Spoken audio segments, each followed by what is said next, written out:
It wasn't an algorithm. You need to understand that first. The images and sounds you were shown, the cryptic numbers that appeared in your recommendations, that was a signal, a tuning fork resonating with something already inside of you. You were chosen because you are one of the few who senses that the reality we see is just a fraction of the whole story, a beautiful, hypnotic, but fragmented echo. For months, you've been collecting those echoes, feeling their power without understanding the source.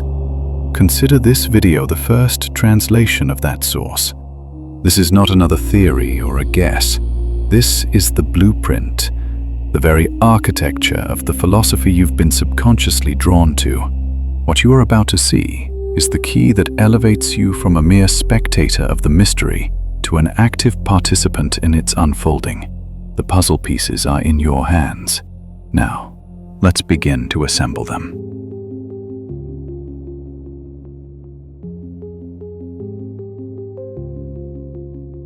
Have you ever stared into the jagged edge of an eclipse? That thin seam where day borrows night's cloak, and night winks through the cracks of light. That's where our story begins, or rather, where all our certainties fall apart. Because if they told you that light is good and shadow is bad, know that they offered you a bedtime story to help you sleep peacefully. But you're awake now, aren't you? The truth is, light and shadow are exactly what they seem, but only if you learn to look at them as if you were squinting, trying to get rid of the optical illusion until the hidden picture appears. There is no sharp boundary. There is the edge, the margin, the threshold where everything blurs.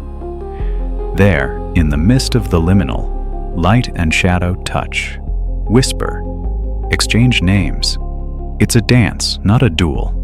An alchemical marriage, not a cosmic war. You may have seen them quarrel, on the canvas of the day, in broken dreams, in the tales of men. But have you ever wondered if they were just playing their parts? Perhaps shadow is merely a folding of light. Perhaps light is simply shadow that has learned to smile. They'll speak to you in different tones naturally. Light sings in songs of pure clarity, caressing you with transparent hands. But shadow? Oh, shadow prefers forgotten dialects, speaking with the damp, earthy voice of roots and things left unsaid. And they both tell the truth, but neither will tell you all of it. And you? You were taught to choose, to take sides, to fear the other. Dualism, they call it. A fine word, neat, reassuring, like a straight line. Pity the universe doesn't know straight lines, only curves, spirals, returns. The paradox, dear listener, is that in their apparent opposition, light and shadow sustain one another. One gives birth to the other. One contains the other. One desires the other. Like the wings of a bird that can only fly if both move in perfect asymmetry. Without light, shadow has no form. Without shadow, light has no direction. Light that shines everywhere blinds. Shadow that devours all paralyzes. Only in alternation there is movement. Only in friction there is warmth. And we are creatures of warmth and movement. We are children of that friction, not some sterile balance. Have you ever doubted reality itself? Not as a deception, mind you, but as sacred theater. Masks, costumes, stage lights, and shadows, naturally. Shadows that never lie because they have nothing to hide. They are already the very act of hiding. So what happens if you stop trying to understand? If you let yourself fall in between light and shadow with no urgency to choose? Something inside begins to soften. Something hard and opaque starts to bend, like metal held to a flame. This isn't about fusion, where two things melt into one. It's more like coalescence, an interlocking, a dissonant but beautiful embrace. It's not about two becoming one, but about the one finally remembering it was always two.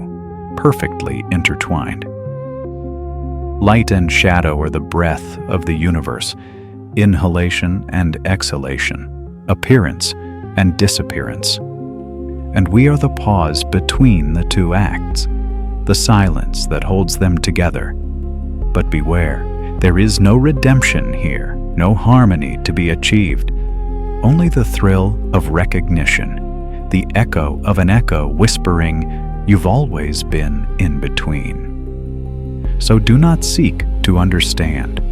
Understanding is an act of will, and will is the child of separation.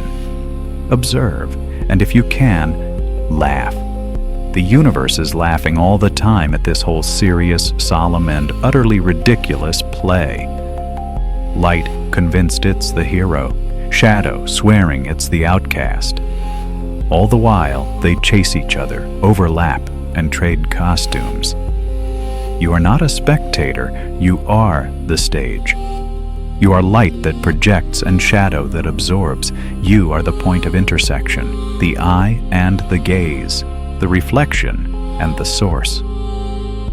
Still wondering what is real? Perhaps real is only what dances, the energy that moves between poles, never settling, never crystallizing into a fixed thing. Everything else?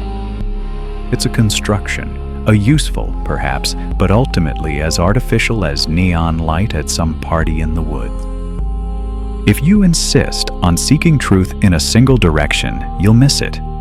But if you learn to linger in contradiction, perhaps you'll catch a glimpse. Not the whole thing, never clearly, but enough to feel that the truth isn't a thing at all. It's a motion, a relationship. And like any living relationship, it only thrives when you stop trying to possess it.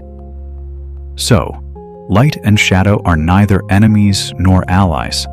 They are sisters in silent dialogue, seeking each other from afar with barely perceptible gestures, like the subtle motion of tides. They do not oppose, they complete. They do not exclude, they reflect. There is no right side of the coin, because the coin itself is a symbol, not a choice. The secret is not in the outcome, but in the very act of tossing it. It's in the rhythm of motion, in the ongoing play between the visible and the invisible, in that shimmer that is never only light, never only shadow. So don't be afraid if you can't fully tell them apart. You're not called to divide them, but to recognize them as they dance. It's in their embrace that the shape of things is born. It is from that alternating breath that reality as you know it, or as you dream it, emerges. In the end, choosing won't be necessary. You'll see they've always been together, entwined like voices in an ancient choir, like two shores of the same river that flows also through you. And maybe that's why, now and then, you feel that strange shiver, that odd nostalgia for something you don't know you remember. But now you do. You're not a bystander. You are part of the weave, and you've never been alone. See you in the next episode.